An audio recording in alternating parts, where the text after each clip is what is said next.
The chamber lights dimmed slightly as Karoline Leavitt stepped onto the Capitol Press platform, her posture as rigid as the Constitution she clutched in her right hand. It had been exactly 36 hours since Charlie Kirk's memorial had ended, a ceremony filled with silence from the very people who claimed to care about unity. And yet today, those same voices were back on the podium, full of righteous thunder, but only about January 6th. Karoline waited. She wasn't scheduled to speak. She didn't ask permission. She didn't care. On the other side of the floor, Hakeem Jeffries stood, arms spread, voice booming. January 6th was the darkest day of our democracy, he declared, eyes wide as he leaned forward. And those who remain silent about it, who excuse it, are complicit. Karoline narrowed her gaze. Jeffries wasn't shouting because he believed what he said. He was shouting because he thought this would end the debate.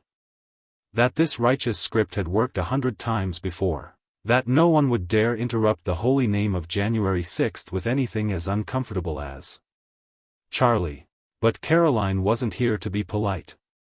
Not today. She stepped forward without invitation. Reporters turned. Aides whispered nervously. One even reached for the switch to cut the mic. But Karoline's voice sliced through the room first, cold, clear, and deliberate. You cried about January 6th, but you're silent on open borders. The silence that followed hit harder than any shout. A gasp rippled across the chamber like a tremor. Jeffries blinked, stunned, then folded his arms in slow motion, calculating. But Karoline didn't stop. You want to talk about violence? About insurrections, she said, lifting a photograph in her left hand. It was Charlie, smiling, young, wearing the flag on his shoulders just 2 weeks before he was murdered in an open-border ambush outside El Paso. Then let's talk about what's happening on our soil every day. You marched for broken windows in Washington, but you won't lift a finger for broken families in Texas. The crowd was still. Some staffers reached for their phones. Others just watched, paralyzed. Because deep down, everyone in that room, left, right, and center, knew she wasn't wrong. Not this time. Jeffries tried to laugh. A shallow, clipped exhale, the kind of smirk meant to dismiss an entire argument without saying a word. But Karoline had already shattered the silence. And no smirk could rebuild the walls she just knocked down. She turned the photo toward the cameras, Charlie's face staring back at America. This man didn't storm the Capitol, she said. He stormed the fentanyl lines to try to get American teens out. He volunteered. He served. He believed in the flag you keep quoting like a shield. Jeffries shook his head. Don't use this moment to distract from an attack on democracy, he said firmly, stepping closer to the mic. This isn't about your friend. Karoline cut him off. My friend? Her voice spiked. Charlie wasn't just a friend. He was a patriot. A fighter. He built organizations that helped more young people escape drugs and defeat than anyone in this room ever will. And what did he get for it? A body bag. Because you, all of you, left the door open and looked the other way. Gasps. The gallery froze. The usual rules were breaking one by one. There was no decorum now, only truth echoing too loudly to be ignored. A reporter mouthed, "Oh my God." Another lowered her pen. This wasn't a partisan slap fight. It was something older. Rawr. One woman against a system that had failed the very people it claimed to protect. You lit candles for one riot, Karoline said, voice steady now. But you left the lights off for every mother whose child never made it home from a border town. You wear lapel pins for democracy, but when blood is spilled in Texas or Tucson, you change the subject. Jeffries opened his mouth, but no words came. Karoline stepped closer. Charlie's blood is on your hands, Hakeem. On every hand that funded the NGOs. On every hand that cheered as Border Patrol agents were pulled back. On every speech that pretended this wasn't happening. A pause. You could hear the HVAC hum in the ceiling. Don't you dare talk to me about unity, she whispered. And with that, she laid the flag, Charlie's folded, dust-stained flag, on the podium. The weight of that folded flag was heavier than words. Heavier than slogans. Heavier than all the rehearsed speeches echoing in that chamber for years. Karoline didn't just place it on the podium, she planted it like a battle line. Jeffries looked down at it. For the first time in the hearing, his hands fidgeted. The rhythm of his confidence stuttered. But still, he tried to regain control. "You're politicizing a tragedy," he said carefully, voice lower now. "That's not leadership. That's exploitation." Karoline didn't flinch. She didn't blink. "Exploitation," she said, stepping closer. "You want to talk about exploitation, Hakeem? Let's talk about the tens of thousands of illegal immigrants you helped flood into communities that didn't ask for it. Let's talk about the overdose numbers. The trafficked kids. The homeless vets turned away while you wrote checks to open-air border camps. Tell me again, who's exploiting who?" The room tensed. Reporters whispered behind their screens. Staffers stared at their phones, unsure whether to record or retreat. Jeffries leaned forward slightly, voice tightening. "We're dealing with complex global issues. You're blaming America for..." "I'm blaming leaders who abandoned their duty," Karoline shot back.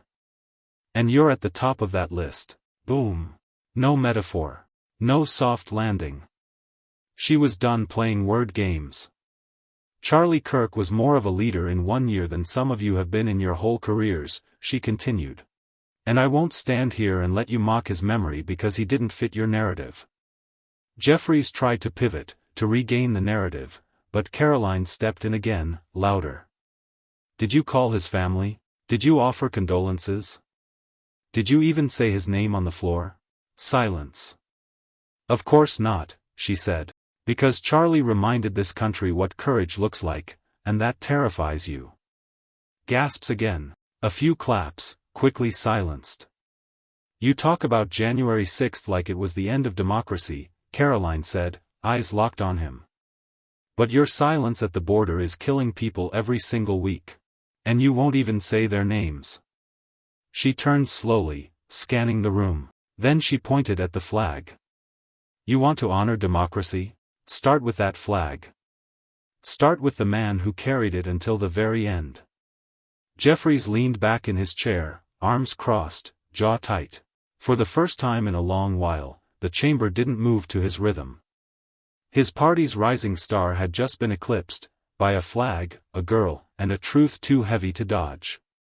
But Karoline wasn't done. "I grew up believing politics was broken," she said, her voice dropping to a near whisper that somehow echoed louder than any shout. "But I never believed leaders would look into a camera and cry over one tragedy, then look away when it didn't serve them." She turned toward the gallery, where Charlie's parents sat. They weren't on the official guest list. Karoline made sure they got in anyway. "They weren't invited by your office," she said, glancing back at Jeffries. "I invited them. Because unlike you, I don't fear what their son stood for." Jeffries raised a hand, attempting to cut in. Karoline raised her voice instead. "You teared up on MSNBC over threats to democracy," she said. "You stood at the podium, waving your pocket constitution. Where was that fire when our cities were burning? When border agents were begging for help? When a man named Charlie Kirk warned what was coming, and you all laughed? You could hear the discomfort in every breath in the room." She stepped forward again. "You mock people like him. You dismiss them as radical, divisive, dangerous. But here's what's dangerous: leaders who pretend to care only when the cameras are on. You cry when your seat feels threatened, but stay silent when this nation bleeds." Jeffries attempted to compose a rebuttal, lips parting to deliver a counter-narrative. But Karoline cut the air before he could speak. "I dare you to say his name right now," she challenged. "Not the name of your donors. Not your poll-tested slogans. Say his name, the man who called out corruption, spoke without a filter, and died still believing this country was worth saving." Jeffries didn't say it. He just sat there. A beat passed, then another. Karoline exhaled slowly. "That's what I thought." She turned to the room one last time. "Charlie Kirk died holding a Bible, a flag, and a belief that truth still matters. And no matter how uncomfortable that truth makes you, I'll carry it as long as I breathe. The silence wasn't empty anymore. It was full of judgment, full of reckoning, and full of eyes that had just watched a lie collapse in real time. And Karoline stood right in the center of it all, unwavering. Jeffries leaned forward now, forcing a tight, diplomatic smile. "With all due respect, Miss Leavitt," he began, "we all mourn the loss of American lives. But I will not stand by while this chamber is turned into a circus of blame." Karoline didn't flinch. "You already did," she said flatly. He blinked. She repeated it, louder. "You already did." The words sliced clean through the chamber like broken glass. Some gasped. Others shifted uncomfortably. Even a few Democrats looked toward the floor. Karoline stepped closer. "When the border was overrun, when veterans were ignored, when families begged for security, you stood by. You held press conferences, not hands. You tweeted slogans, not support. And when Charlie Kirk was killed, your silence spoke louder than any speech." Jeffries stood now, attempting to regain control. "This isn't about him. This is about preserving democracy." "Democracy?" Karoline snapped, her voice now unwavering thunder. "Don't insult this nation's intelligence. You let cities rot, you watched crime rise, and when brave Americans sounded the alarm, you called them extremists. But when one of them dies, you pretend they never lived." Gasps rang out again. But Karoline wasn't done. "You want to preserve democracy? Then respect those who die defending it. Not just soldiers, but voices, flags, faith. You mock the people who built this country, and the people who still believe in it." Jeffries' hands gripped the podium. "You didn't know Charlie Kirk," he said, forcing composure. Karoline's stare burned through him. "You're right," she replied. "But I listened to him.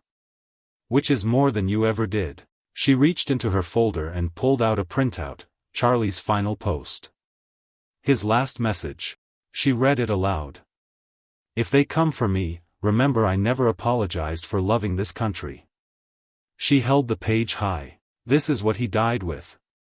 Not fear, not retreat, not hate, just love for America, and a warning. Turning to the chamber again, she finished. "He believed the fight wasn't over. So I'll fight. Not with violence, not with mobs. But with truth, with his words. And with the courage this place forgot." No one moved. Not a cough. Not a chair scrape. Just eyes locked on a woman who had just torn through the silence with a legacy too loud to ignore. Charlie Kirk's flag stood behind her. And for a moment, the truth flew higher than any party line. The silence didn't last long. Jeffries recovered with a controlled inhale, gripping the sides of the podium as if anchoring himself from what had just hit him. "Well," he said with a smirk that didn't reach his eyes, "I suppose grandstanding is still alive and well. You've certainly mastered the art of drama, Miss Leavitt." Karoline didn't move.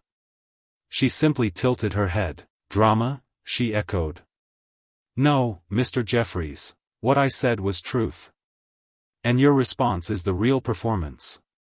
A few audible chuckles broke out, not from her side of the aisle, but from the press gallery above. Cameras zoomed in. Pens scribbled faster. Something had shifted. She walked back to the center of the room and paused. "You say you want healing," she began, her tone firmer now, more deliberate. "But you traffic in division. You cry on camera for political theater, then ignore Americans crying for help in real life." Jeffries tried to cut in. "You're out of line." "No, I'm out of patience," Karoline snapped. The whole room jolted. Her voice didn't shake, it rose. "For too long, this chamber has rewarded cowardice with claps. You call it leadership when you dodge hard questions and paint patriots as pariahs." She pulled a small, folded American flag from her jacket pocket, a ceremonial version given to families of the fallen. "This one was meant for a soldier," she said. "Charlie Kirk never wore a uniform, but he fought a war. The war for truth, for faith, for borders, For decency. She unfolded it slowly, letting the stars and stripes cascade down her arm. And while you sip lattes and sign off on billions to everyone but the American people, he was meeting with families. Walking streets you wouldn't dare. Challenging the system you protect. Jeffries' lips curled. You're turning him into a martyr. Karoline shot him a glare that stopped his breath. No, she said. You did, the moment you acted like his life didn't matter. That landed hard. Now even some members of Jeffries' party stopped nodding. Karoline took a slow step forward, flag in one hand, Charlie's final post in the other. This isn't about left or right, she said. It's about remembering what it means to stand. When you see injustice, you stand. When someone dies warning us, you stand. And when truth becomes unpopular, you stand anyway. The chamber was quiet again. But it wasn't empty silence. It was weight. And this time, Karoline wasn't backing down. Not for applause. Not for approval. But for Charlie. And for every American who never got a podium, but deserved to be heard. The silence following Karoline's words wasn't just awkward, it was historical. For a few seconds, even the marble walls of the chamber seemed to hold their breath. Jeffries stared, momentarily lost for a retort. His staffers whispered furiously behind him, passing notes like lifelines, but none dared approach the mic. The speaker's gavel hovered in indecision. Karoline stepped back slightly, not out of retreat, but to let her words settle. She didn't need to yell anymore, the truth had already detonated. Then came a voice from the upper gallery, an older woman in a faded veteran's cap stood and softly clapped. Alone. One beat. Two. Then another person stood. Then another. And suddenly, a ripple of applause echoed through the gallery, made up not of politicians, but of everyday citizens who had come to observe a routine session, and instead witnessed history.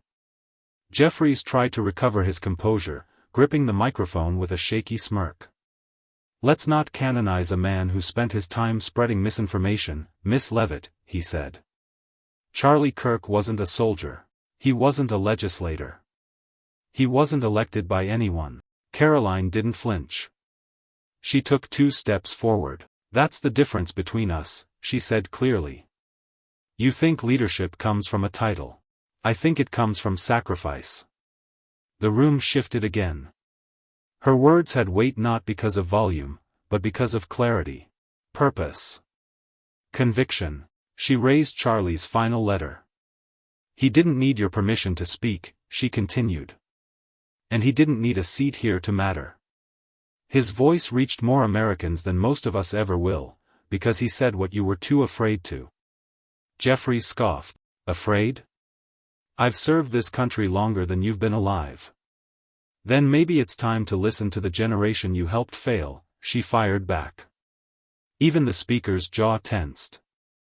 Karoline didn't let up. You stood silent while our cities burned. While our border collapsed.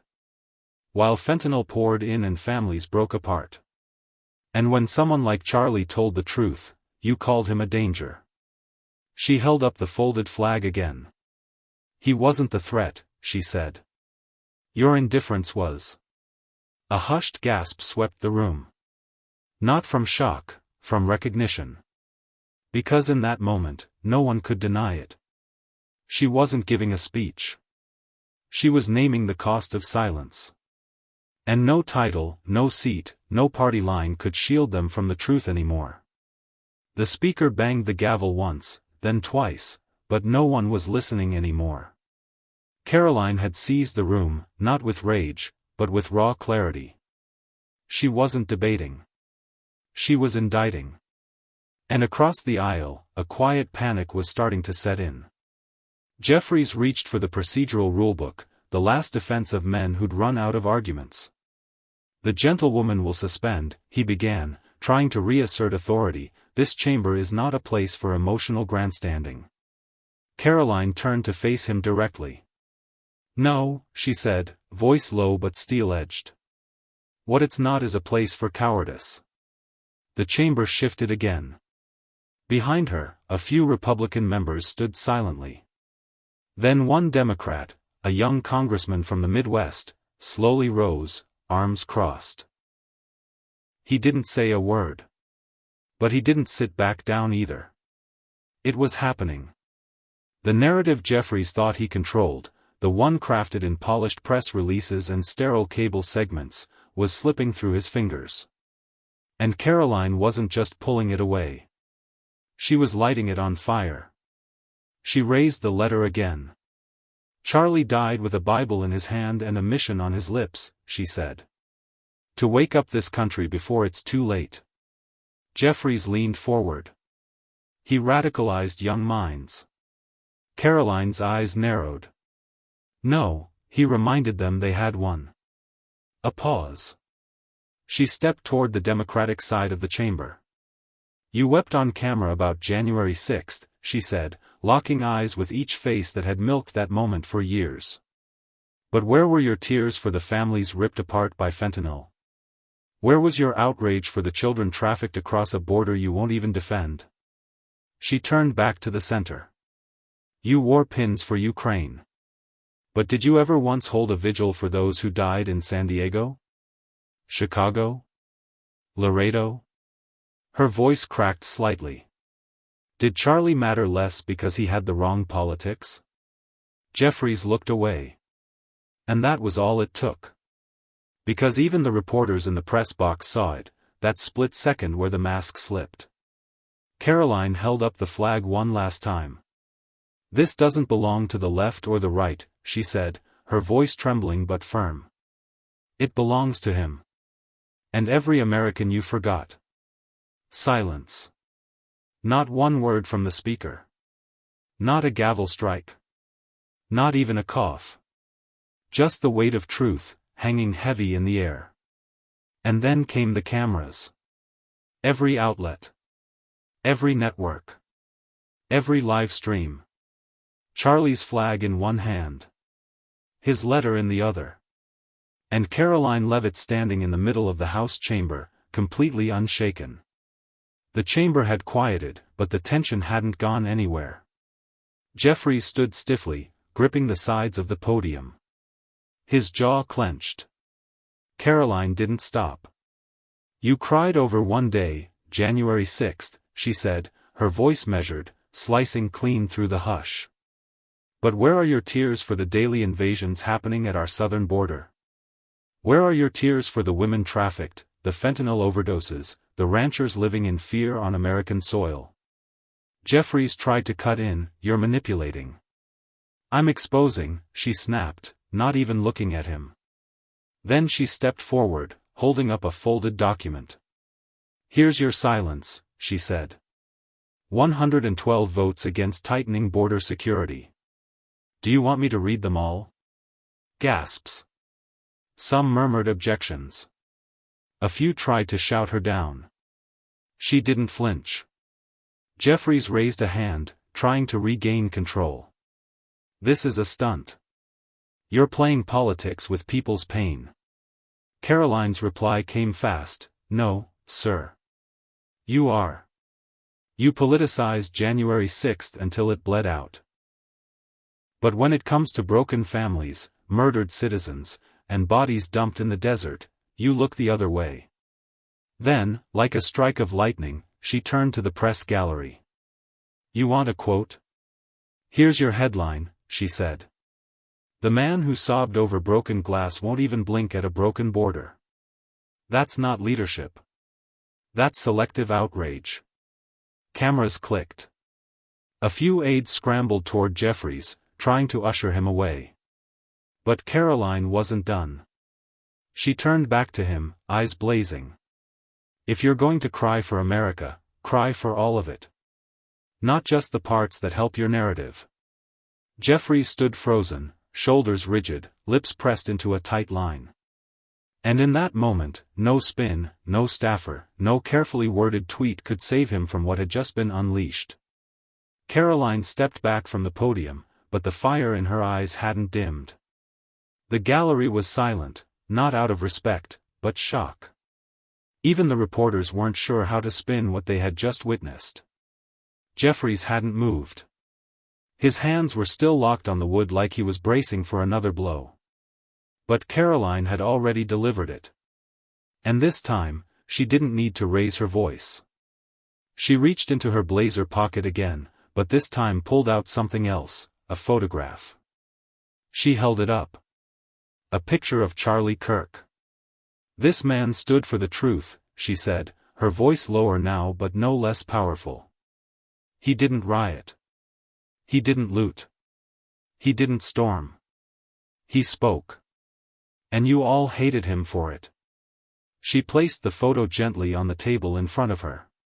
"You called him a threat. A danger. A symbol of division.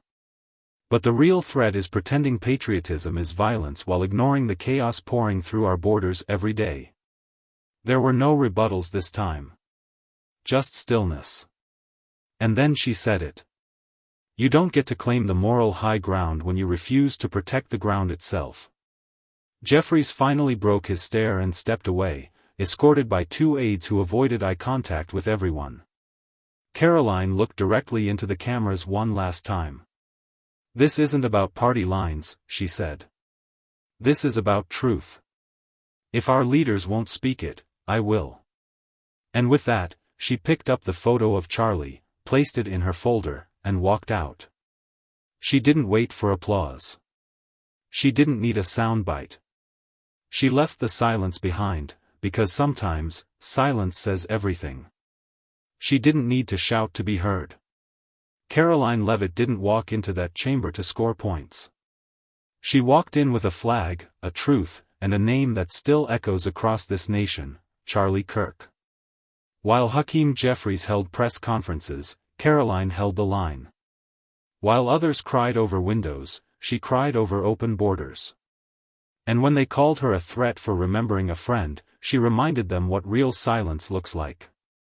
Because in a capital full of speeches, sometimes the loudest voice is the one that refuses to play along. One flag, one truth. One voice that wouldn't break. Charlie may be gone. But his legacy? It just stood up and walked out.